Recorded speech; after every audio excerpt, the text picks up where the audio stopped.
TellyCast, the TV industry news review. Hi, I'm Justin Crosby, and welcome to this week's TellyCast. On this week's show, Meggie Foster talks about her rise to social media stardom and her dream TV project. Bomanbridge Media's Sonia Fleck and White Spark Pictures' Briege Whitehead talk distribution in Asia and virtual reality production in Australia.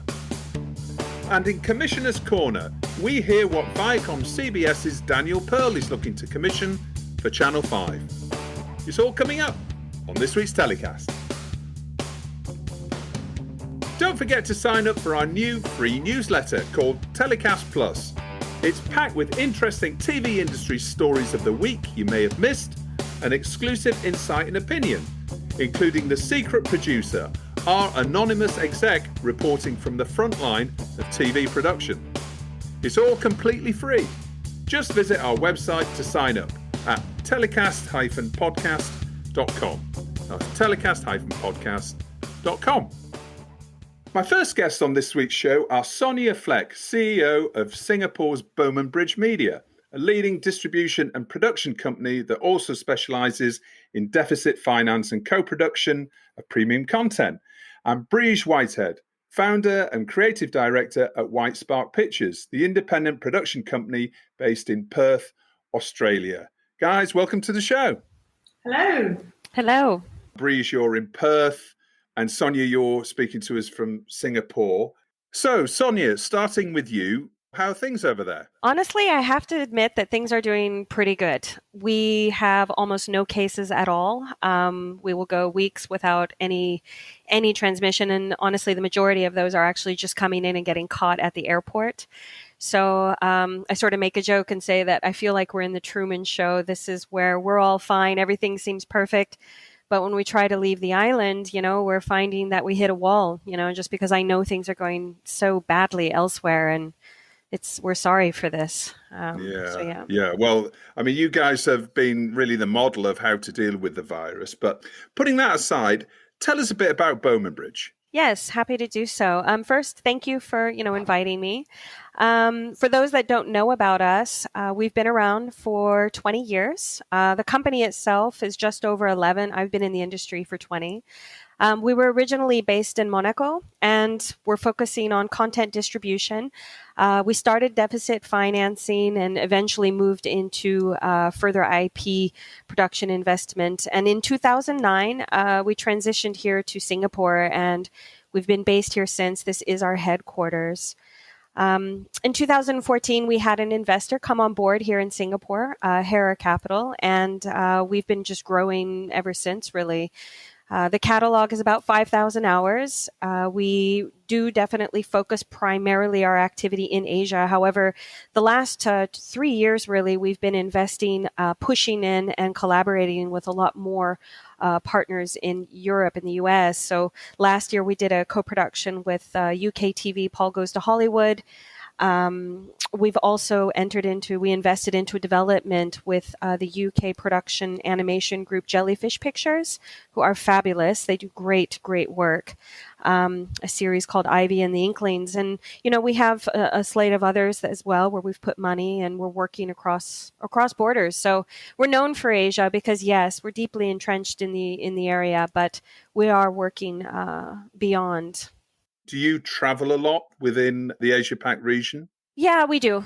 I mean, we know all of our clients very personally. When I look back on the styles of work, it's funny, if you drop emails, to Australia, a lot of our European buyers, they reply right away. I find here in Asia, they don't really do that. They want to talk by WhatsApp.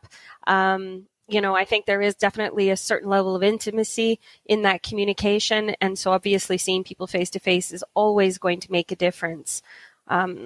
So and Asia's big, this is a very large part of the world. When it comes to the buyers, have you seen a big rise in SVODs, local SVODs and AVODs within the region over the past couple of years? Of course. I think the challenge in our market's been interesting. When the SVODs were all really appearing on scene, there was big challenges. India in particular, really captured that beautifully, which is that, Hotstar, was, in front of the wall. I mean, it was free, it was AVOD, it was allowing people to directly consume the content.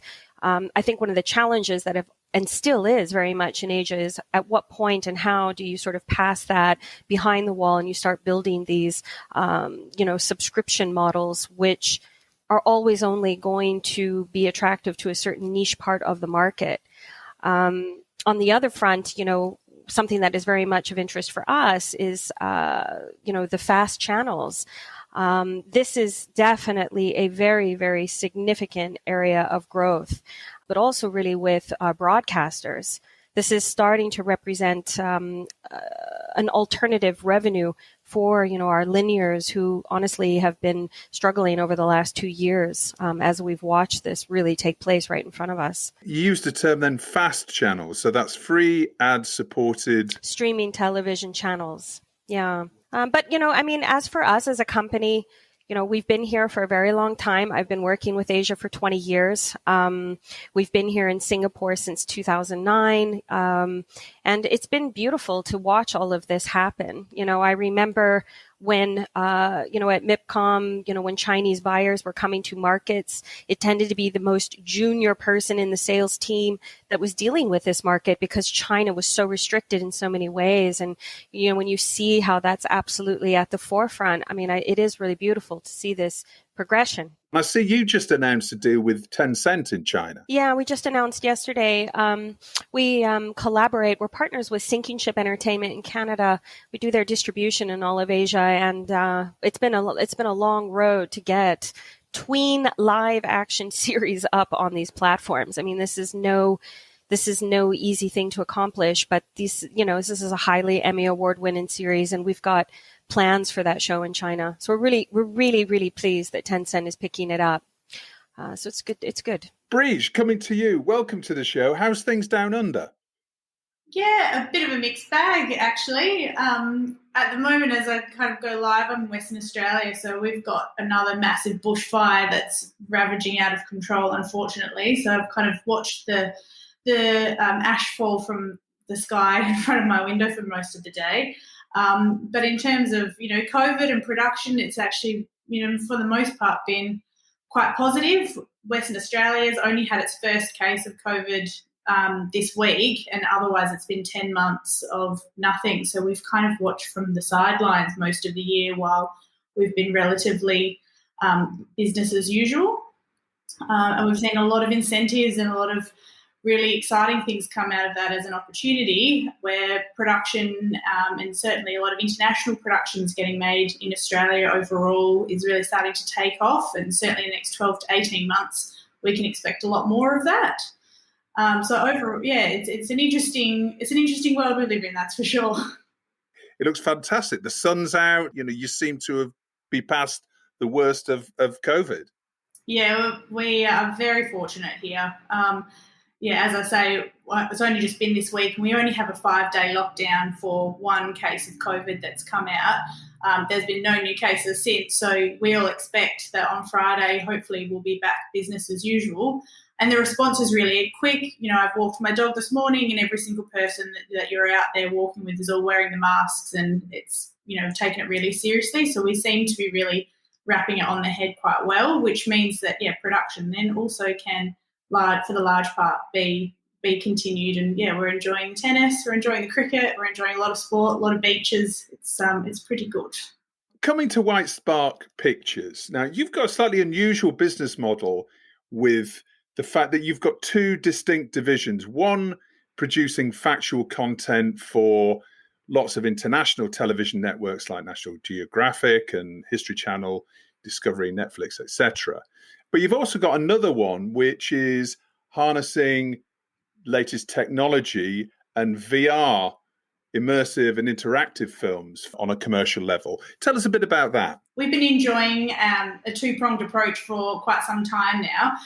We pride ourselves in our bread and butter for a long time has been factual television, very much internationally focused. But we also do virtual reality documentaries specifically, which are 360-degree immersive experiences that really do focus on large audience experiences.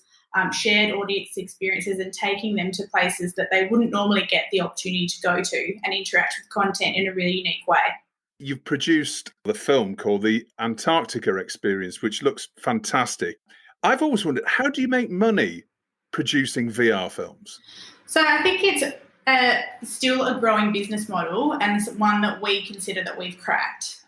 So the Antarctica Experience was our first virtual reality documentary, and certainly our flagship. So its ticket sales now do place it within the top 10 theatrically released documentaries in Australia of all time. And we were able to do that over a number of wide running seasons at several museums, both locally, domestically in Australia and internationally. So that can be having an audience of 50 people or up to 100 people. We might have 6 to 8 sessions a day, and the real benefit is from the audience experience, the venue experience, and obviously us as well. I think you're just working on a new project as well. Tell us about that, and then tell us about how you see VR developing over the next few years. So I think, like any new technology or medium, you have to look at the ways in which you're hitting mass audiences. So if we kind of I looked at the landscape a few years ago when I first dived into this, and I was really keen on doing a production which enables audiences to feel like they're actually in a venue. So Antarctica was a no-brainer because most people never get to go to somewhere like Antarctica or see the effects of climate change firsthand, and VR is really the vessel that enables you to do that. So we had outstanding responses from audiences, and as such, the future is extremely bright. We've got a huge slate. Our next project is called Beyond the Stars, which is following the journey as we lead up to the world's largest radio telescope being built, half of which is being built here in Western Australia. It's going to be one of the largest scientific endeavours ever undertaken in human history. There's multiple different countries involved. And so being able to take audiences to a place that they, again, can't get to go to out on a radio-quiet radio observatory is something quite special. And certainly the science and the prospects that they'll be achieving out of creating the square-kilometre array, the telescope, is going to redefine how we understand humanity and our place in the universe entirely. So something like that in virtual reality is really specky for us. And we'll be, again, rolling that out across museums and venues across Australia and internationally. I think where it's interesting in terms of this space is we're working with really innovative technology, and therefore we have to think really innovatively as an industry and have innovative business models. And certainly the crossover between that and television I'm particularly interested in moving forward. We've got a number of our virtual reality documentaries that we're creating will also move into the TV space and vice versa. So out of our Antarctica Experience VR project, we've already then had very strong interest to then create a documentary for television on that and also for our venues. So we're starting to see both of these two platforms combine and in a exciting and commercially viable way.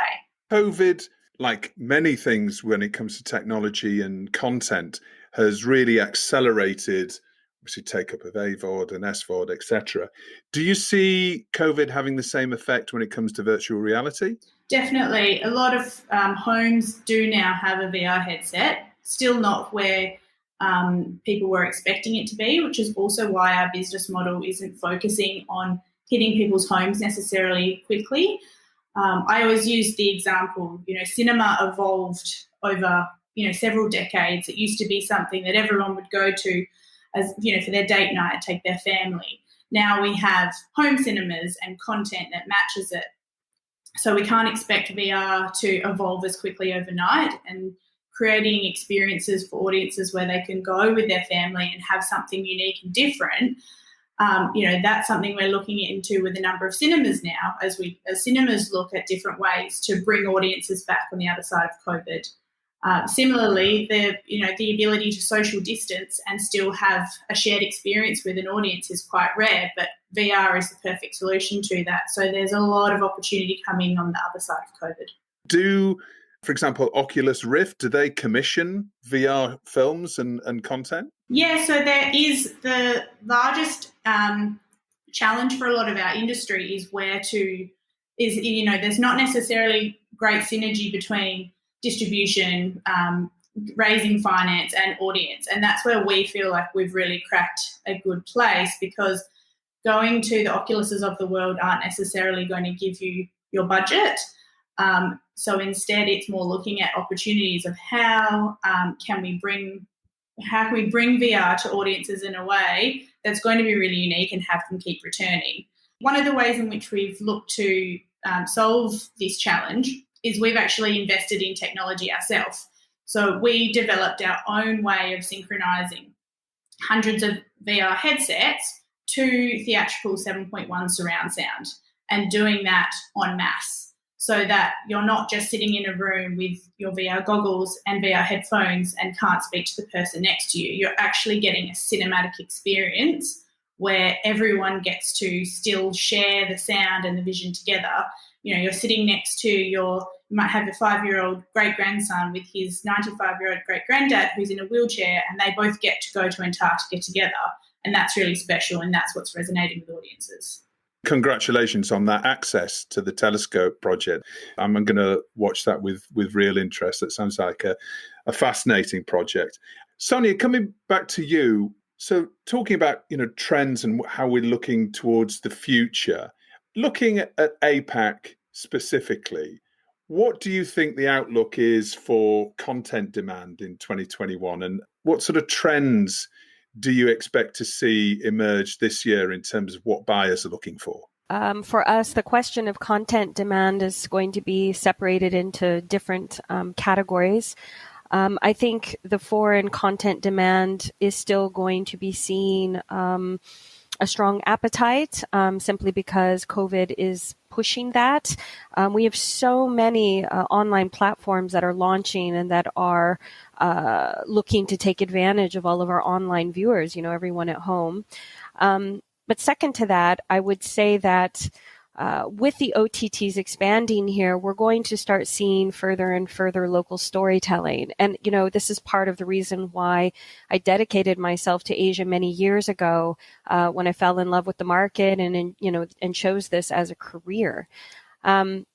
The thing is that, if we look historically over Asia, the gross majority of content in the past was from Hollywood. It was all the studios. We didn't really have a lot of European content, but certainly it was foreigners telling all the stories here. Obviously, China has an internal market and always has had that. Japan as well for a very long time has, extremely strong drama, as did Taiwan. We're sort of in a split. One is that, Korea, this is Korea's backyard. This is their playground. Korean drama is doing extraordinarily well. But two things are happening.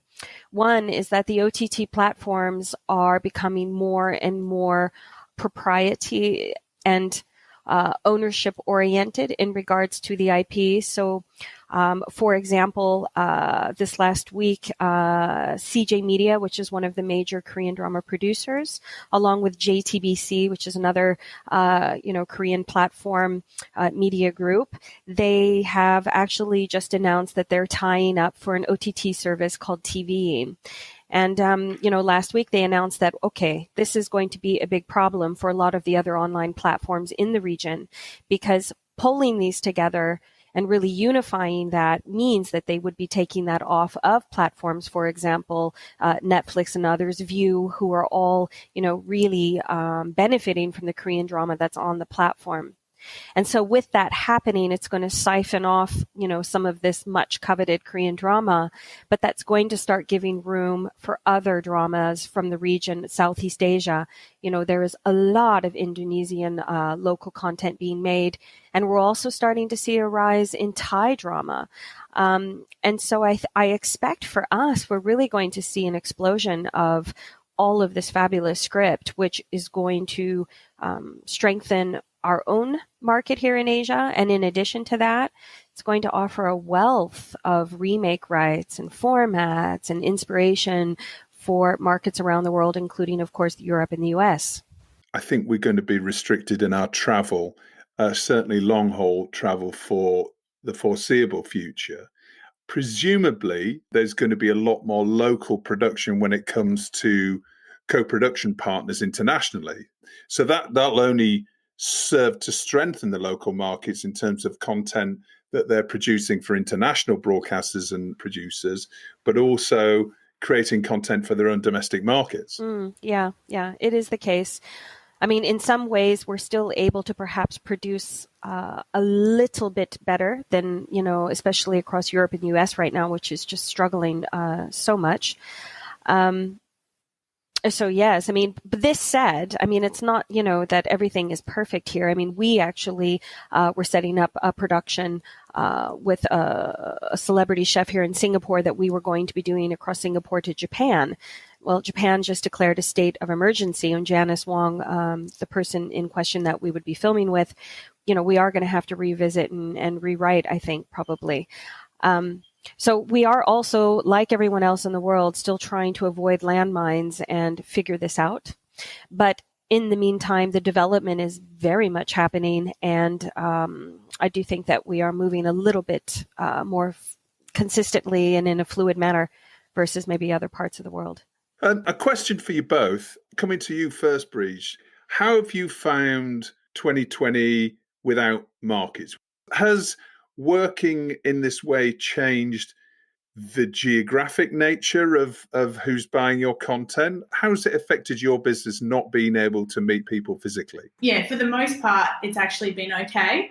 Certainly for me, most of what I would have to do beforehand was travel every single month. I was visiting the UK more than 5 times a year, and France as well. So in many ways, it's actually increased my productivity because I'm not having to get on a long-haul flight all the time. I certainly am missing it now. Just being able to have that natural networking is certainly the thing that I think you now start to miss out on a lot more.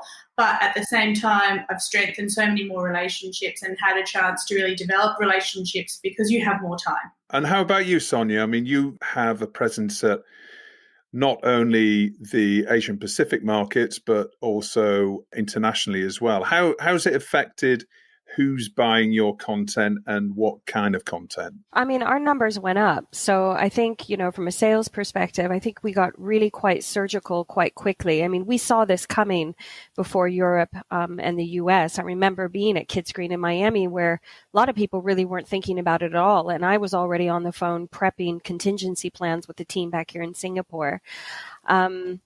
I mean, the digital markets, yeah, but no, we've done a lot of them. The thing is that obviously if you're seasoned, you already know a lot of these people. And so, I think there needs to be a value add. And I think the value add has been in trying to create forums where people can slow down and we can talk.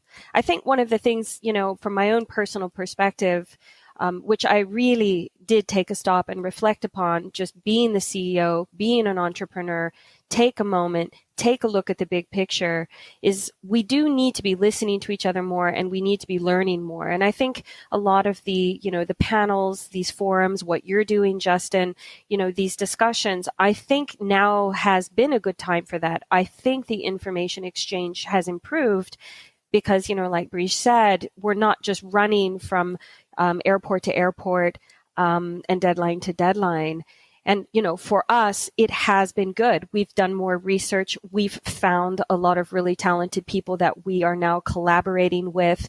We're currently working on several developments, frankly, which is setting the bar high. I mean, some of them are quite big endeavors for us, but I actually feel that we have the bandwidth to do this now, sort of the brain space to sit down and really enter into a creative discussion with others and in a way clean up and get back to the proper basics.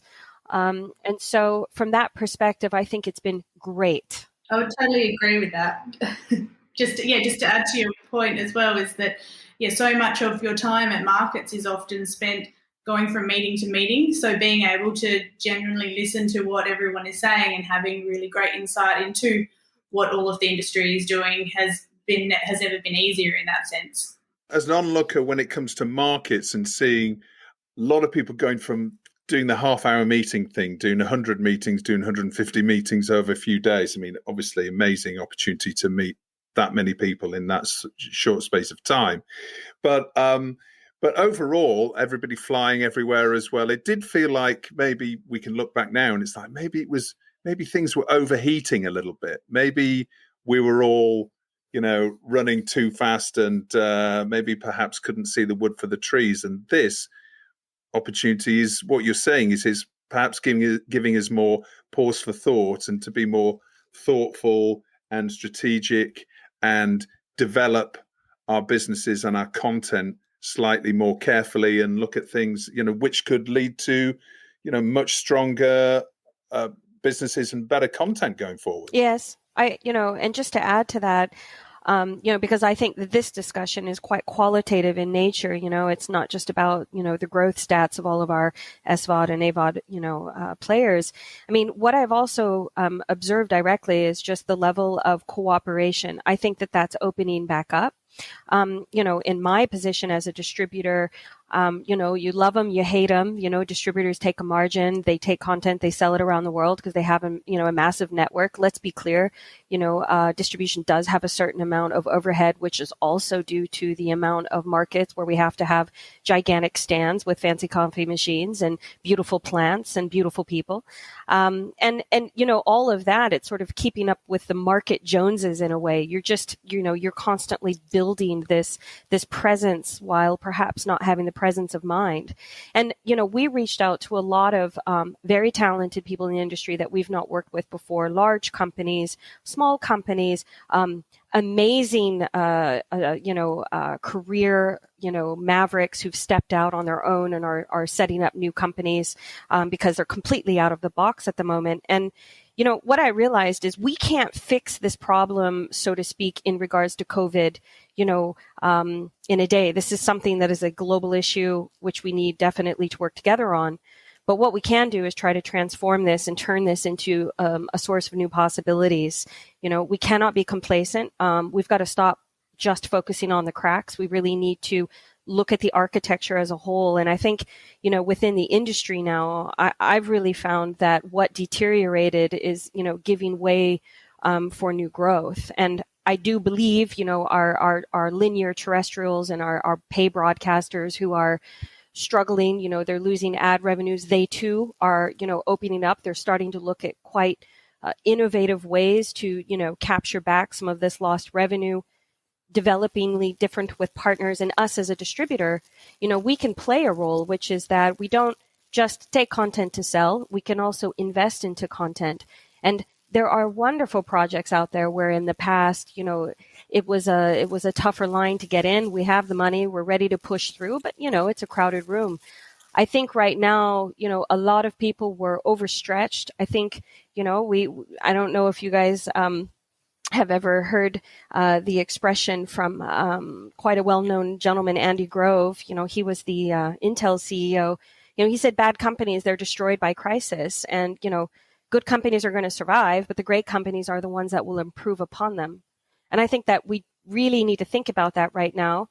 And I don't think it's just about your size. I think it's really going to be about vision, collaboration, and also evolving our roles together. So I know that right now things seem very difficult, and they are, but I really think that we need to recognize that we are in a state of innovation, that we are right now living as pioneers of this changing landscape. We have Briege talking about virtual reality and all of the things that we can do with this. We really are moving into a new era, and we need to take responsibility as the leaders and pioneers of this time to see clearly and try to push and make new ideas be heard. So that's my message of positivity. To add to that, I think our industry is one of the best placed to do that, whether we've been forced to or whether I think just we have a lot of natural creativity and a lot of really innovative people that are already thinking that way. I mean, we're producers and production companies. That's our job, is to be professional problem solvers. So, COVID is a big problem, but, even just from the West Australian side of the world, the amount of contacts that I've had since COVID of being, you're based in Australia, we can't get there, how can we collaborate? Or vice versa, we were doing our interviews in India where we might have our lead producer Zoom in for the interview, and it's almost like business as usual. So it's been really inspiring to see our industry be the ones that lead that charge, I think. And now it's the time in the show for Story of the Week, where my guests get to nominate the TV industry story that's caught their eye over the past 7 days. So, Briege, what's your story of the week? It has to be the tech giants versus the Australian government that we've got going over here at the moment. We've got whether or not Google and Facebook should pay for news content that appears on their platforms. We've got, the Australian government and what's considered the world first, trying to address the imbalance and bargaining power between news media and the tech giants, and the war that is waging at the moment is very interesting. I think everybody's looking on as well around the world. I mean, there's going to be regulation coming in the States, isn't there? And I think we mentioned on the show before, Ofcom in the UK are also taking responsibility for what goes on with social media. So it's easy to say, okay, it's not really affecting TV, but actually when you realize the power and the influence over content that these giants like Google have, it's really important for all of us, not only news, but also content as a whole going forward. 100%. It's going to set a new precedence if these laws come in. So on one hand, you've got Google threatening that it has no choice to remove its search engines. And then, if you log onto Google, if you go into the Google search engine in Australia right now, you'll see a video that pops up where Google are making their case to all Australians as to why we shouldn't allow this to happen. Similarly, you've got Facebook saying that they're going to stop all of the news content being shared. And then you've got the Australian government saying, we don't respond to threats. And so it's really interesting watching and reading the different views on these, depending on what platform you're actually reading it from. Because if you're reading it from the news and media point of view, they've got a very biased opinion, versus if you're listening to the government, or if you go on to any of the tech giants, and they've got a really strong position. So it's actually quite hard, I think, to form an opinion just yet. But I say let them fight it out. Let's see where this goes.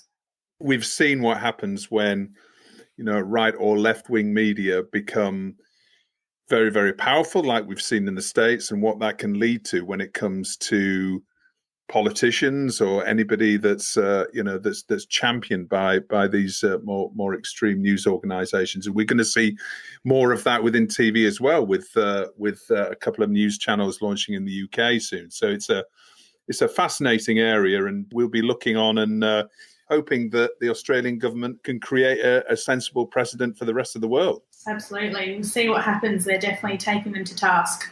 Sonia, what's your story of the week? I chose an article from C21 called Window of Opportunity. And I think, that does really fall in line with, what I discussed earlier, which is that it isn't the end of the world and our media industry is evolving. And I think, what it very specifically discusses is just how a lot of these platforms and sort of the whole value change of content to viewer, how we are consuming it is changing, but there is so much opportunity coming through.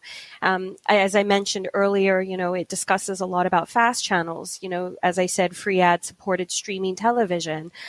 We do have a lot of broadcasters in the region that are now doing this, and it is allowing them to recoup on lost revenues.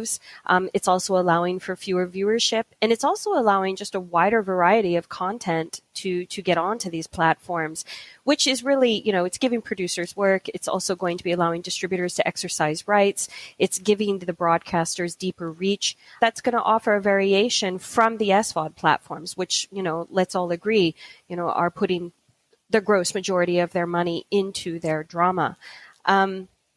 And so I think what I enjoyed about the message from this article is just that we need to break that cookie cutting model of work that we've been doing, even our partners. We need to take a step back and start looking at different kinds of partners, because therein lies really a lot of the new opportunities which are going to allow us to adapt, adjust, and succeed. And now I'll ask my guests who's their hero of the week and who or what they're telling to get in the bin. Briege, who's your hero of the week? It's a bit hard to go past my front door at the moment, so it's going to have to be the firefighters and local government and authorities that are handling the fires and COVID-19 here at the moment. We've got some pretty terrible Perth conditions. It's 37 degrees here. It's very hot. There's an out-of-control blaze. But once again, we're kind of repeating the beginning of 2020 here in Western Australia at the moment, so they're absolutely the heroes. Well, best of luck, and absolutely they are real heroes in the true sense of the word. Sonia, who's your hero of the week? My hero of the week is Amanda Gorman. She was the National Youth Poet Laureate that read The Hill We Climb at the U.S. presidential inauguration. I thought that she did a fabulous job. I think that, putting pen to paper and trying to create an impact, capture sort of this authentic message of democracy. I think that must have been quite a challenge. And, I want to tip my hat to her. I mean, the last two lines she said, I just thought were beautiful. She said, if only we're brave enough to see it, and if only we're brave enough to be it. And I think that does reflect a lot, on just everyone right now being confronted with the various challenges that we have in our life. So I thought it was fabulous and good on her. Absolutely. We'll put a link in the episode description to her address as well. Thank you. And Sonia, who or what are you telling to get in the bin? So, it's a little bit along the lines of the tech that Briege mentioned earlier. I have to be honest that I think all those in tech continuing to develop the algorithms, that are affecting our information resources, they're dividing us rather than allowing everyone to start from a certain departure point in terms of conversation on some really important subjects. These algorithms that we are now confronted with on our devices every day, I mean, they're made to please us. They give us what they think we want to read. And the reality is that, the road to hell is paved with good intentions, right? I think people really need to be aware of this, and we need to try to find a common ground for communication. So they are all in the bin this week. Right. Okay. And how about you, Briege? Who or what are you telling to get in the bin? Perhaps controversially, I'm saying the Australia Day date should be in the bin. So we just celebrated 26th of January is our public holiday for Australia Day, but for many Indigenous people and non-Indigenous people, it's known as Invasion Day. And every year it's continued to be a day of debate and division as we, face some of our harsher history. That's a day for mourning for many people. It meant massacres and genocide in our history. So we've seen a lot of major events that normally celebrate the day move it. The cricket moved it in terms of they didn't acknowledge the actual name of it this year. Our famous Hottest 100 countdown has not been on that day for a long time. So let's, rather than continue to have something that divides the country, let's have something that's inclusive and celebrates diversity and promotes all of those wonderful things and stories rather than continually divides us all. And we talked about things being supercharged over the last few years, technology change. Hopefully, when it comes to moral change as well, these are things that we can take forward. And hopefully, at the end of this year and going forward, we'll be in a better place. Absolutely. And having diversity on screen, on it and behind it, all of those things just continually to be something that we, changing the date for me isn't about fixing everything in one foul swoop. It's not going to do that, but it's going to be an acknowledgement and a step in the right direction. Agreed. Sonia, Briege, thank you so much for coming on the show this week. Good luck to both of you in both your respective businesses. I'm sure we'll be seeing lots more of you throughout the year and reading more about your success. So thanks for coming on the show and see you soon. Thank you, Justin. Thank you, Justin. Absolute pleasure. So my next guest on this week's show has become one of the social media faces of lockdown, particularly in the UK. Meggie Foster became a viral video star when her lip-syncing TikTok videos made her perhaps the UK's most talked about talent of 2020. Welcome to the show, Meggie Foster. Hi, thank you so much for having me. Can you give us an idea of what you were up to before this whole phenomenon started over a year ago? I'm a trained actress. I went to drama school back in 2015, graduated 2016. But sort of to survive in London, you need a job. So I worked in an estate agency for a few years and went on to just a sales job in sort of software beauty industry and was put on furlough last March when the pandemic sort of erupted. And I've always tried to sort of break the industry, but it's absolutely impossible. It's a really, really compact and competitive industry. So, you know, I was doing bits and bobs when I could, but to be a full-time actress, it doesn't come thick and fast, unfortunately. So had to have a normal 9 to 5 really. But when I was furloughed, obviously I had a lot of time on my hands. And I went back to my parents' house in Oxfordshire. I get into slumps quite easily. I was like, I've got to keep myself entertained and people, and I just found family and friends entertained. So someone was like, get on TikTok. I used to do these lip syncing videos years ago. And so I just started doing them again, and they got picked up on Twitter and it all just went viral. And it was the first time I was properly seen as an actress to the industry. Which has been fantastic. Was it TikTok and the format of the TikTok video that you think that was the spark of your success? I went viral first on Twitter. I use TikTok as the software. It's actually a really good software to do videos, stop and start videos, because it lets you do a segment at a time. So if you're doing different characters, you can chop and change it. It puts it into a 1-minute video. But Twitter's really where it started, and I've got much more followers on Twitter than I do on TikTok. The audience for TikTok are a lot younger, so some of my videos they probably wouldn't understand, and obviously the audience on Twitter are a bit older. That's sort of how it all happened. And so for anybody perhaps internationally that hasn't come across any of your videos before, can you just explain what they are and what you do? I take audio clips from celebrities, politicians, royal family members, and I take the audio.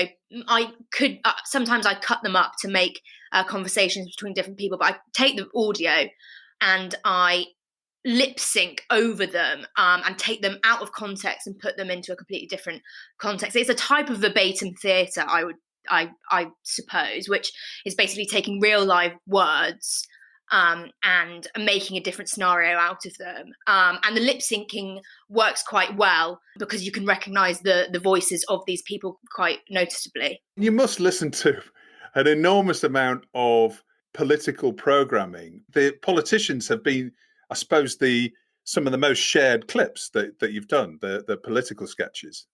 Yeah, they are actually. And I think that's one, again, because of the audience on Twitter. It's where all the politicos sort of gather. Luckily, my brother is a journalist, so he sort of helps me find clips and things like that. I actually started doing celebrities at first, Gemma Collins and these reality TV stars. And I did one of actually a protester. And what she was saying was very, very left wing, but she sounded really posh.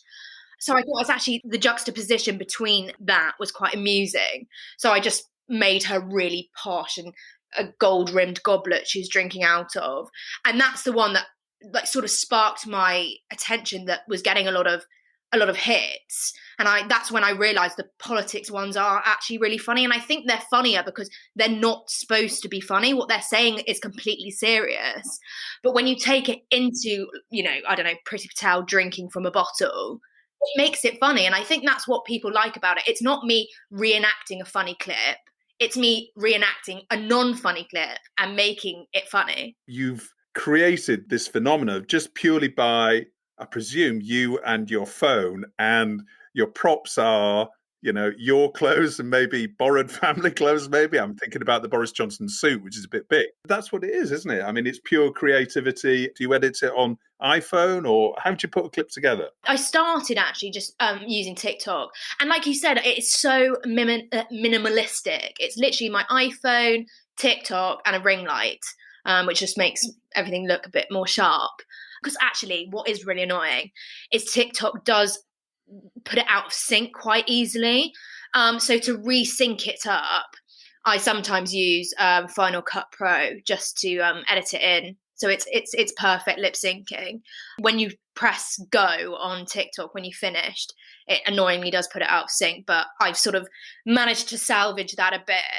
And sometimes even when you upload them onto Twitter and Instagram and stuff, it still goes out of sync a bit, which is really annoying because everyone's like, oh, it's not in sync. And I'm like, I tried. Not me, it's the internet. Yeah. It's a really quick and easy way, and it doesn't cost a lot of money. Are you just listening to audio clips all the time, or is it video clips you're watching, or are you just listening out for the right sort of audio clip that will fit the right character, or how do you decide what makes a sketch? Yeah, so it started off with me just asking friends and family just for clips. Then I realised politics was a niche that I was going into, and I would just search for famous clips. So Diane Abbott, Natalie Bennett, and then, Boris Johnson and Theresa May, mashed them up, and just clips that I started listening more to the news. And yes, I did listen to a ton of clips. Yeah. And when I did the Meghan Markle one, the Meghan Markle and the Priti Patel one, people absolutely love. So I've sort of tried to bring them back a few times to sort of please the audience. For the example, the Meghan Markle and Harry podcast, I'm sort of like a bystander on Twitter and just see what the trends are, what's coming, what people are talking about. And I get tagged actually in a lot of stuff now. So people out there that watch my stuff always at me. And tag me in these videos that they're like, oh, Meggie, you should do this. And I do listen to people. And a lot of people tagged me in that new podcast of theirs, hence why I did it. I don't do everything because that would be impossible. And I also don't want to sort of overload people to get bored of them. And I've kind of taken the stance of quality over quantity now. I got a bit panicky having to bash all of these out really quickly. But I thought, you know what, it's so much better for me and everyone that if they're actually quality clips rather than just bashing any old rubbish out. What, one clip a week is it about? I try to do that. I had other things I'm getting on with that acting wise, like writing my own things and doing auditions and stuff, which is taking a bit of my time at the moment. But I try to do one a week. It's been a bit slow recently, but I'm really worried about boring people, and I don't know whether lip syncing's had its day. And I think the next thing, I don't want to be labelled the lip sync girl. I've got a lot more things I can do. So I think it's probably best if I sort of branch out maybe now. But if people still want my lip syncs, I will happily do them because I absolutely love doing it, and I've always wanted to act. And the fact that a lot of people now watching my stuff is great. It's all I've ever wanted to do in my life. So, what are the reactions like from some of your targets? And I gather you were in the firing line for daring to do Diana. Everyone sort of tries to put me into a category of being right wing, left wing, blah blah blah blah. And these videos were never. They were just supposed to be funny. And they weren't. I'm not actually political at all, which actually makes people really surprised. But again, like I said, I only did the political ones is because that's what I saw were popular. And I've sort of learned that when I put these out, obviously I didn't realise that anyone was going to see them. I've realised that people get offended quite easily. It's really frustrating for comedians. Actually, Ricky Gervais posted a quote the other day on Instagram, which I found amazing, and it was. I sort of started censoring myself a bit. Just, I don't want to offend anyone. Of course I don't. But he said, you don't say that you can't joke about anything anymore because you can. People might not like it and they'll tell you, but it's your decision whether you give a fuck or not. And he's right. He said that you can joke about anything you want. And satire is always relevant. It's a joke. And I think that people look too deep into these things. And it really does. It's really, I think for a lot of comedians, and I don't really call myself a comedian. I think of myself as an actress, but obviously I do comical things. But I think, it puts a lot of pressure on comedians. They probably don't feel that they can say anything anymore because they are getting a lot of backlash online and things like that. But, we all have the capability of rationality and to see whether things are really, offensive. We can all be rational human beings and have the capacity to do so. Nobody should be out of bounds, right? In the same way that The Simpsons or South Park or anybody take on any sort of subject, everybody's fair game, right? It's frustrating, actually, because I'm self-censoring myself. It does really frustrate me. Most people see it as a joke, you know. There's a very, very small amount of people that have looked at my videos and said, oh, that's offensive, blah, blah, blah. But most people have common sense, so I'm not too worried. Just the overall success that you've had over the last year or so, isn't it a strange feeling to have become famous during lockdown? And you've appeared on Lorraine, you've appeared on all of these chat shows and major news networks and radio stations and what have you. And you haven't set foot outside your house. I don't see myself as famous. I always think that means like flashing lights and things like that. And I have been, like you said, just cooped up in my family house. So it's been really surreal. In a really weird way, the pandemic has sort of, completely changed my life for the better, even though, of course, I don't wish this pandemic to be around. But I've sort of made the best out of a bad situation in my eyes. But it is weird to think that so many people have watched me, and it's not just in the UK, it's everywhere. And I think actually that's a really good sort of eye-opener to any actor, or I've said this before, any actor, any creative, any singer, any dancer, any chef, anyone that sort of wants to put something out there. You can, and we have now the ability to do that with just your phone, a social media platform. And you know, if it's punchy, I guess that's why. Mine are quite short as well, and they're really easily shared, like easily shareable. So I think that's also a reason why they sort of went viral, because they're not too long and they are quite punchy, I guess. So yeah, it is bizarre to be seen so by random people. It really is actually really weird when I think about it. You said you're an actress, and you know you've been training to be an actress, and presumably this is affording you lots of new opportunities.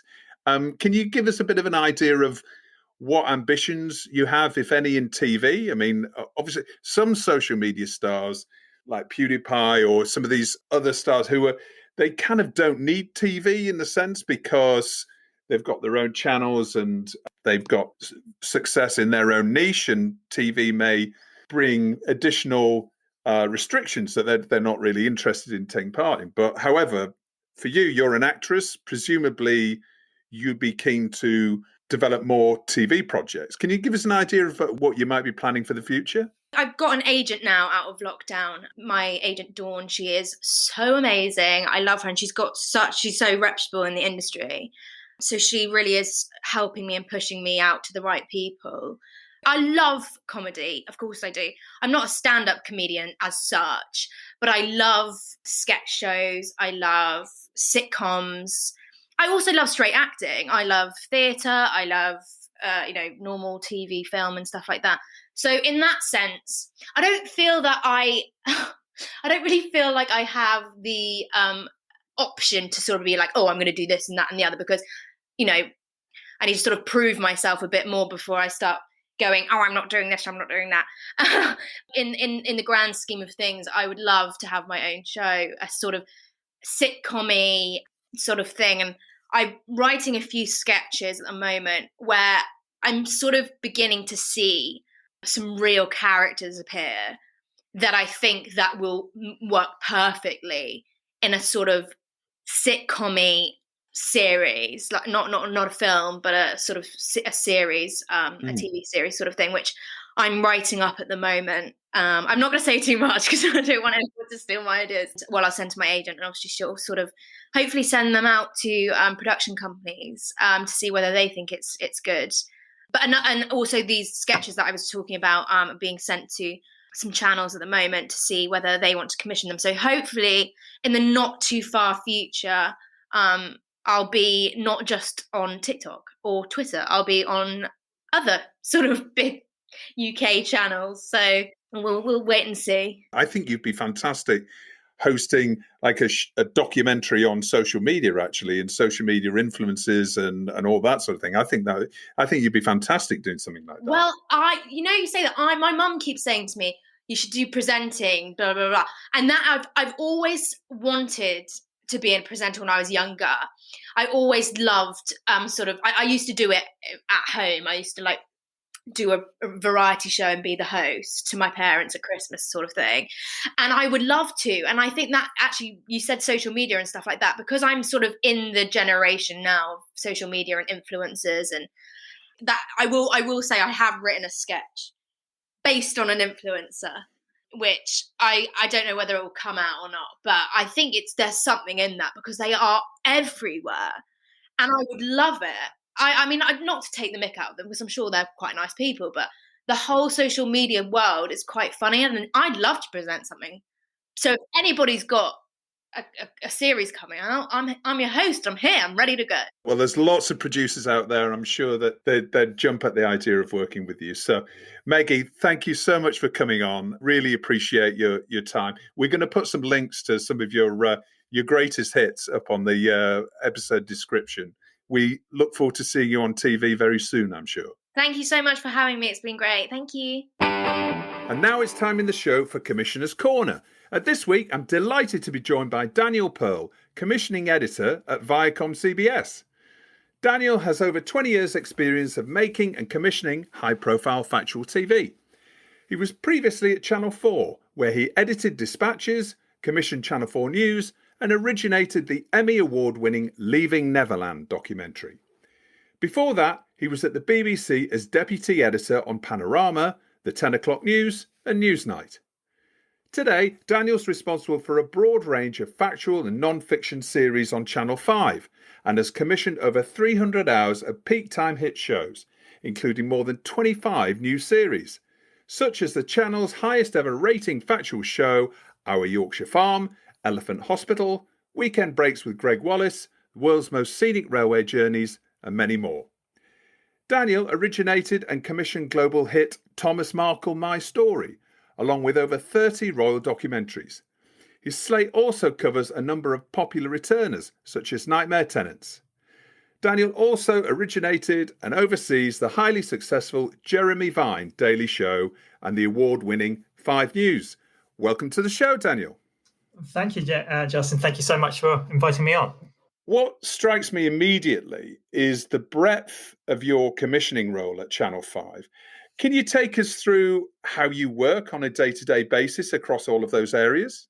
Absolutely. And you're absolutely right in terms of breadth. One of the great attractions at working at Channel 5 with my boss, Ben Frau, is the ability to move and roam right across the factual remit. So there are about 8 or 9 commissioners who look after all of the programs on Channel 5 and increasingly on some of the other Viacom channels. And we try our best not to pigeonhole us into different subgenres of factual programming. So on my slate, I have programs, as you say, from Jeremy Vine, the daily current affairs show, the news, all the way over to high-end documentaries, formats, travelogues, and observational documentary. And the other commissioners similarly roam across. And I think that gives us a unique flexibility, versatility. And increasingly, I don't think it works to have commissioners just pigeonholed into certain subgenre, just specialist factual, just documentary. I think the world has moved away from that. And actually, the most interesting programs are somewhere in between the genre. And I think for myself, it's been a really exciting few years being able to move around and try different genres and be allowed to put your hand to any part of the factual remit. Did you say 8 commissioners within the team as a whole? Correct. So it's a very small team to cover a huge amount of content. I think we're almost certainly the smallest commissioning team on terrestrial television in the UK. Where I used to work at Channel 4, there are far more, and the BBC more still. And as a result, we have very large slates. My current slate is around 100 hours, and my colleagues will have about 100 hours in production at any one moment. So we have to work slightly differently from how we work at other broadcasters. We have to trust the producers more, I would suggest. We do have quite a few long-running series which help with us, but increasingly we actually have a similar number of series, new commissions as other broadcasters. So yes, we're working hard. Even in the pandemic, we're still producing huge amounts of quantity of programs. With a much smaller team and, as you say, larger slates, does that make it more difficult for a commissioner, or does it mean that you, as you mentioned, you perhaps giving more responsibility back to the producer? How's commissioning in lockdown changed the way you work? I mean, it's changed everything. I think we can accept that it works. You can do it, and we've proven in the last year that we can make it work. We had a very, very successful 2020. I'm sure we'll go on and talk about that. Does it work well? If I'm being honest, I think that you do lose quite a bit. I finding personally that I'm losing the creativity of being in a team, and I think you lose the creativity of working with producers. Interestingly, the thing I miss most at the moment is I spend a lot of time viewing programs, and it's brilliant. They can send me links, and I can watch them at my desk, and I can send back notes. But the thing I really miss is being in the edit and having a creative discussion with the producers. I think there's so much that happens in that moment after you've viewed the first cut of a new series, where you just discuss what you're trying to achieve in that series. So what I've tried to do as much as possible is not write back notes on email form. So I started off by doing that. You send back notes, and it would get to the producers, and putting myself in their shoes, they receive an email from a commissioner says, these are all the things I want changed. They're likely to change them. I might be wrong. And I think actually it's a discussion. So what I'm finding works much better now is I'm just picking up the phone and discussing it with them and trying to have a conversation about their programs. So I think I do miss that. I miss being in the room together watching something on the production side. On the commissioning side, I think the thing that we are most missing is the ability to interact with the world. So much of what we actually try to achieve is to make television which resonates with our audience. And at this moment, we're not even with our audience. We're in our rooms, we're in our houses, we're all separate, and everyone's experiencing that. And so that's made it even more challenging as commissioners, as television commissioners, to try and understand what would resonate with our audience. We're not on the bus, on the tube, on the train. We're not reading necessarily the newspapers that we would be, or the magazines. And so I spend quite a lot of time just trying to put myself into other people's shoes, and have discussions with our colleagues and everyone else around me. I've had huge numbers of Zoom calls with people who aren't necessarily pitching to me, but who might be in the business, just trying to create a sense of what's going on out there and what would actually work in terms of television. But that is, I think that's a real challenge. And yes, I'm really looking forward to getting back into the office sooner rather than later. UK listeners are obviously very familiar with Channel 5, but obviously Channel 5 has also changed, I think, quite a lot certainly over the past 3-4 years. But we also have a large international audience listens to this show. So can you give me a rough idea of audience demographics for Channel 5? Absolutely. We're a terrestrial channel, which means we're a very broad channel, and we try not to focus on any specific demographic. We like to look at the 8 o'clock and 9 o'clock hours in the evening as our main originated content hours, and we aim to have more than 1 million people watch Channel 5 at 8 o'clock and 9 o'clock at night. Compared to the other channels, I'd put ourselves somewhere between the demographics of BBC Two and ITV, probably. We skew sometimes older. We skew sometimes more female, but we don't look at demographics in those terms. For us, it's all about getting a very big, broad audience. What I would say is that we do find that our audience tends to come more from outside London than some of the other channels. And we have a very strong viewing outside London in the north of England and in the northeast of England as well. So you say Channel 5's been on a bit of a journey over the last 3 years from the time that Viacom CBS acquired the channel. I suppose that, a lot of people may still have the idea of Channel 5 perhaps maybe being a bit tabloidy, maybe. Does that represent the channel where it is right now? I think that's actually goes to the heart of the transformation of Channel 5. As you say, a few years ago, Channel 5 was largely US acquisitions and Big Brother, a few other series. And a decision was made to change the nature of the channel and the kind of content that we were showing. And I think if you look at the channel now in comparison to, say, 5 or 6 years ago, it's completely transformed. The talent that we have presenting the shows on the channel, the audiences that we're bringing to the channel, often 3, 4, even 5 million viewers watching a show. I think the channel has changed to beyond recognition. It's won numerous prizes, RTS Channel of the Year and Broadcast Channel of the Year. The types of audiences coming to the programs, the kind of intelligence programming that we're producing and broadcasting. I think the channel's in a very, very different place now than it was, say, 5 years ago. And I think increasingly audiences are realizing that. I mean, I've noticed originally there was a kind of anecdotal, there's some good shows on Channel 5. I'd hear that anecdotally, to now people just watching much more Channel 5 and they're enjoying it. It's becoming an appointment to view channel in a way that maybe it wasn't a few years ago.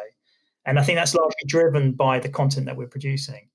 And should that inform what producers are going to be pitching you going forward? I think it should. I think it's important to see it as a continual transformation. I think Michael Palin was on Channel 5 and Jeremy Vine was on Channel 5 and Michael Portillo was on Channel 5. And I think some of the presenters, and Greg Wallace is now on Channel 5, some of the presenters that we're getting to present programs changes the tone of the channel. And I think that should inform producers in terms of people they're pitching to us and some of the types of programming that we're choosing to do. Now, there are still areas and subgenres which we haven't moved into. And to some extent, that may be part of the next part of the journey. But yes, it should definitely inform producers. Oh, interesting. Okay. You mentioned the amount of original content and new series that you've been commissioning over the last 2-3 years has increased quite substantially after Big Brother left the channel. So can you give us an idea of how much original content you're commissioning across that commissioning team per year? Instead of giving you specific numbers, what I would say is if you look at our schedule now, we tend to commission original content at 8 o'clock and 9 o'clock every day of the week. That's not something that we could say a few years ago. And we are finding that we are almost on a daily basis looking at commissioning new series to fill the content. The schedule's incredibly hungry for content. In the last month, I've probably commissioned 5 or 6 new series just myself. So I wouldn't go into exact specifics. There are always openings for new series and new original content on Channel 5. Have you been commissioning more content since lockdown started? Or are you just making decisions on carrying on series and going for a second or a third series and recommissioning shows? I think lockdown's changed from the beginning. I think there was a period right at the beginning from March and April onwards, where we were, like everybody else, trying to work out what was going on, work out what could be made, working out a system that could actually produce television, and also using up some of the programs we had on the shelf. There was a lot of reversioning going on, which was our way of seeing whether or not, making sure that we actually had programs to play. Over the summer last year in 2020, we did find a way of, like lots of people did, of making television with teams and with COVID secure filming. And we have been filming and commissioning all the way through, and we continue to do so.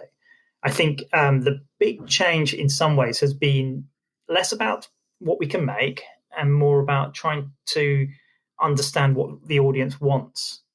And it's a difficult one, this, because it changes, and it's changed a lot from November through to now. I think there was definitely a sense right at the beginning of it was a terrifying time. It still is terrifying, but it was particularly terrifying in the spring and summer of last year. And we were finding that a lot of our escapist content was rating extremely well, and people were coming to Channel 5 in big numbers to feel like they were being taken away from the daily news and coronavirus. It's interesting. I think we're in a position now where we're beginning to think about what will people want to watch in 2, 3, 4 months' time. And to some extent, that's a guessing game, and we have thoughts, but it's very difficult to know because if another strain comes along and we're all back in lockdown, God forbid, for a fourth lockdown, it will change things again. If the vaccine comes to our rescue and people feel like they can get out and about again, I am sure that people will want to see television, which is about seeing and saying hello to the world again and being out in the real world again. But they're the kind of conversations we're having all the time, every day. It's a very difficult puzzle to assemble, isn't it? Because you're right. Yeah, as you say, you're second guessing actually right at this moment what things are going to be like in the spring and early summer. So I've made a show, and we commissioned it way before COVID, with Greg Wallace, the MasterChef presenter. It's his first big show off BBC, and it's a travel show. We're calling it Big Weekends with Greg Wallace. And the idea originally was it would be a bit consumery, but it would also be a lot of food. And he'd go to cities, European cities, and show you how to have a brilliant weekend. And we made 4 episodes of it in the first series, and it was to go out just about May last year, just at the moment where the cities we were discussing were being hit in an awful, awful way by COVID. Totally inappropriate to run it at the time, and it felt wrong. And since then, we've actually made another 8 episodes of this show during coronavirus, and we've managed to. It's almost like whack-a-mole, getting out to these cities, and we managed to film each one, and it's a really great series. It's now going to go out in the next couple of weeks, and it'll be really interesting to feel whether is it the right moment or isn't it the right moment, and we'll find out. Will it resonate or not? Are people now going to be starting to think about the summer and the time when they can travel again, or are they still feeling like they're traveling is so far off that it's not something they want to think about? At the end of the day, nobody can plan, right? Nobody can plan. So you've just got to take your best guess. Absolutely. But the decisions we are making now are for, on the whole, TV that will be made and will be shown in 3, 4, 5 or 6 months' time. So although it's very, very difficult to plan, it's very, very difficult to second guess, it's our job to do so. And that's brings me back to my point about being disconnected with the world. I mean, I'm constantly trying to create, to watch as much as I can and read as much as I can, just so I can feel connected with the rest of the world. Because obviously, it's much harder when you're stuck in your spare bedroom to do so, to make the right decisions about what people will want to watch.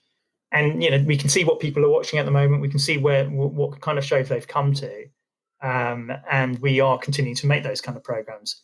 But we're also now beginning to think about what kind of shows will work really well in 6 months' time. Hopefully, when the pandemic is not raging in the way it is now.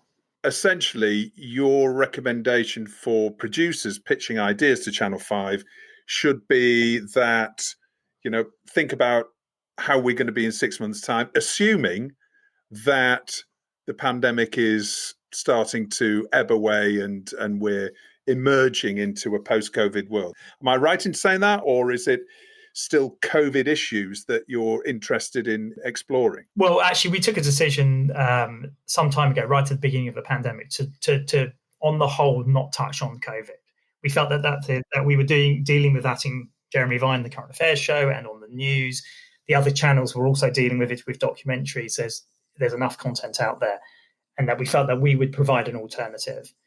We've got lots of very strong factual shows and dramas, which people came to during that period. And as we go forward, I think that's still our strategy. We're not dealing with COVID head on in that way.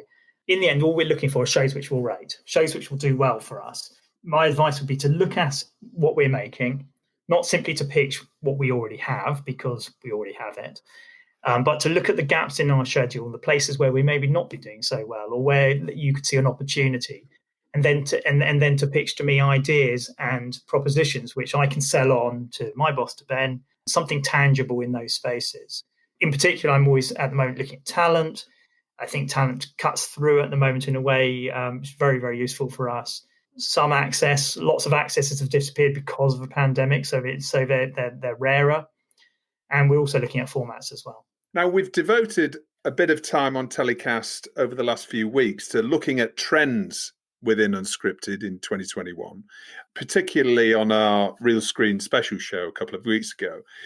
I seem to be getting the idea that back to nature, make, do and mend, armchair travel programming, all those areas are going to be very much in demand as we're hankering to spread our wings and fly across the world on holidays or on city breaks or adventures. Would you welcome pitches in those areas? I'd say they have done very well for us. We found a lot of people coming to our farming shows, the countryside shows. I look after our Yorkshire farm, which, as you said earlier, is become a real TV phenomenon. Last year ended up being the highest rated factual show on Channel 5 of all time, with nearly 4 million or 3.5 million people watching the last episode. There's a temptation when you see those kind of numbers to pitch yet more programs in that vein. I mean, I would be wary of some of that. There are a lot of shows like that out there already. And there is a danger in the industry of, I suppose you could call it reductive commissioning, where people go down a certain path, commissioning more and more of the same kind of thing. And I think it's really important for channels, for broad channels, to have a variety in their tone and texture. So I would say to producers, yes, of course, we know that there are programs in that territory which will do well for us and we'll continue to commission in that area. But also look at the things we haven't got, and maybe ask yourself, why haven't Channel 5 got one of those shows? And is there a way of making one of those shows successful on Channel 5? Can you give us any clues, any areas, anything that you're looking to commission in a particular area that you've perhaps been searching for a little while? I think, and thinking about later on in 2021, I think travel is important. I think adventure might become very important. Big adventure shows, big travel and adventure shows, with people seeing the world and almost reconnecting with the world. I think that's an area which is worth looking at. I think, as I said before, talent is a very good shortcut for us to get a big audience. And increasingly, talent is happy to move around from one channel to another.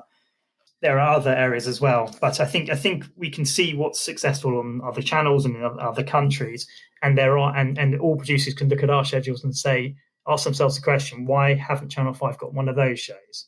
It's best to do it that way than simply to pitch more of what we already have, because we know we've got it, and if we really like it, we can commission more of it. How have you found costs increasing on productions due to COVID? I mean, I've heard, figures that generally seem to be between 10 and 20% increase in budget due to COVID protocols right throughout production. Is that something that you've been seeing generally, that sort of jump? And if so, has that resulted in less programming you've been able to afford to commission overall? I mean, I think it does depend on the kind of programming. I mean, there are plenty of shows which just can't be made at the moment.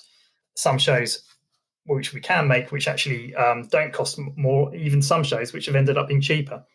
I made a whole slew of royal family documentaries over the summer for the Saturday night Channel 5 schedule. And from the very beginning, they were largely archive and interviews, and they were being shot on iPhones, which we had never done before. And we found a way, ITN Productions found a way of making them look good and TV quality. So they are actually cheaper, I would assume.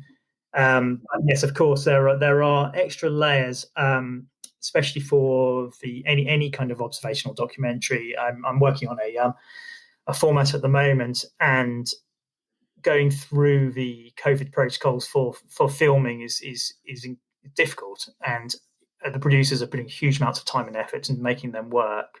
I think it does depend on the program, but it's definitely trickier than it used to be. And there are pretty more costs as well. So if there was a big talent involved in an adventure show exploring really fascinating places that we've never seen before, or we've never seen in a particular way before, how should producers look at that from a funding perspective? I mean, if it's big talent and a big idea, is that something that they can expect Channel 5 to fund completely? Or is that perhaps something that might be more appropriate as a co-production idea, and that they should think about different international partners coming in? Either, actually. I would come to us with the idea first and not necessarily the funding issue. We can then, if we like the idea, we can then discuss different ways of funding it, whether it's fully financed by Channel 5 or whether there's a way through the different co-funding platforms which are out there. I'd come to us first with the idea. I'd worry much less about how we're going to fund it, because there are always ways. If the idea is right, we'll find a way of making it. I mean, that's basically what it comes down to. I know it sounds glib, but it's true in the end. There are ways of cutting it or ways of bringing in partners. And I wouldn't want anyone to be put off by what they think it might cost and therefore not bring us the idea. And as well as Channel 5, we're aware of My5 as well, obviously, which is the AVOD service. Do you commission any original content specifically for My5, or is it purely a case of replaying Channel 5 commissions on that service? It's a very relevant question right at this moment. So My5 is, yes, it's the broadcast VOD of Channel 5, and primarily it is about rebroadcasting Channel 5 content and third-party content and some of our other channels from within the Viacom family. I mean, increasingly we're aware that My5 is extremely important, and I'm sure there will be opportunities at some point. So we've talked about perhaps what producers might look to pitch for Channel 5, but often it's more informative to know what you're definitely not looking for. Have you got a list of things that's like, no, just don't even think about pitching me that? I mean, because I'm sure that is something that will save you and producers lots of time if you have a list of things that we're not looking for these sort of things. Definitely. I think the number one thing is to know our schedule, to have a look at what we've got. Because if you're pitching a show about a Yorkshire farm, I'm almost certainly going to say no, because I've got one. At the moment, we have enough medical shows. We have enough police shows. We have enough farming shows. We have enough vet shows and pet shows. So I think it's pretty clear from seeing our schedule. If we have 3 or 4 series in that genre, we're unlikely to want a 5th one. So I would avoid things that we already have. That would be my number one piece of advice. The second thing is to pitch stuff which I can pitch, and by that I mean it's not simply just a concept or an idea, but something tangible. I say this to producers a bit that I don't often get emails which say that they've got hold of I don't know, secret tapes. They got a diary. They got an interview of someone who's never spoken before. They've got something journalistic or tangential which I can sell on as an idea. Something I can sell, and something which is tangible is really important to me. And what is the process actually when it comes to getting a green light? So you talked about a small team of about 8 commissioners. Is it a case of you pitch internally to Ben Frau for the final green light, or how does the process work from a commissioner saying, for you saying to a producer, really like this idea, we're going to take it further internally and we'll come back to you in a week's time? What's that process internally? How does that work? Well, it's exactly as you describe it, actually. It's we have a very flat process. I speak to Ben very regularly and the rest of the commissioners on a daily basis. And if I have an idea which I think is really good, I'll speak to Ben. I can speak to him almost immediately. We can have if it's really, really good and urgent, we can have an answer with you within minutes. But it usually takes a little bit longer than that. But yes, the process is a very, very flat one, and direct communication between myself or the other commissioners and Ben, and you'll get an answer very, very quickly. And because we are the smallest of the terrestrial channels, we have to be more nimble and we move quickly. Do you tend to only work with UK production companies, or do you also work with international producers? Absolutely. We're open to, yes, I mean, we primarily do work with UK production companies, but I'm currently working on a co-production with a Canadian company. So yes, we do work with international producers as well. And the content has to be right for our audience. We're a British television channel, so the programs have to feel right for a British audience, but they can be made by any producer around the world, of course. And what would be the perfect way to pitch you? Say I've got an idea. Now, I did this last week. I'm very wary of pitching my idea to you, but is it about an all-female trawler observational documentary series? Funnily enough, no. It's an all-male one. Yes. Yeah. So I've got a great idea. I've got some access, for example. I've got some amazing access. What is the best way for me to take that forward from literally an idea in my head? Is it an email? Is it a tape? Is it a piece of A4? What's the best way to get you on board and therefore for you to sell it internally? What do I need to do to move it forward? So basically email me. For me, as I said before, the key thing is for it to be tangible. So it's something real. It's not just an idea in your head. It's something real. So you've actually got something. If someone emails me and says, Daniel, I've just been given permission to film or access to this place. Are you interested? That's enough for me. I don't need a document. I don't need a pretty picture which shows the museum or the zoo or the place. I get that. All I need to know is you've got permission to film there, and I can write back almost immediately to say, actually, we've already got 3 programs in production in a zoo, or I can say that's fantastic. We've been looking for access to a zoo for months now. So I think it's about emailing me and making it very, very clear. If it's not clear, it probably won't work for our audience. It needs to be a very clear proposition. And what if I don't know you? Is there a resource somewhere that gives me your contact details or the contact details of your team? My email's public and it's on the website, and many people email me on a daily basis who I haven't met before, and I'm actually really pleased to receive their emails. So I'm happy for you to share my email and for people to email me directly, and I will get back to you. We try and finish or complete my inbox every week. So I will try and get back to everybody within 7 days. Daniel, really enjoyed having you on the show this week. It's fascinating to hear about Channel 5 and what you're looking to commission going forward. Thanks again for coming on the show. Best of luck with everything, and we hope to see you in real life very soon. Thank you, Justin. I really enjoyed that. Thank you. Well, we've reached the end of another week's show. Thanks a lot for listening. Don't forget to rate and subscribe to TellyCast and share it with friends and colleagues. And a quick reminder to sign up for our new free newsletter called TellyCast Plus. Just visit our website to sign up at telecast-podcast.com. It's completely free. Oh, and we're on Instagram as well. Why not follow us there at telecast_TV? That's telecast_TV. TellyCast was edited by Ian Chambers and recorded in lockdown in London.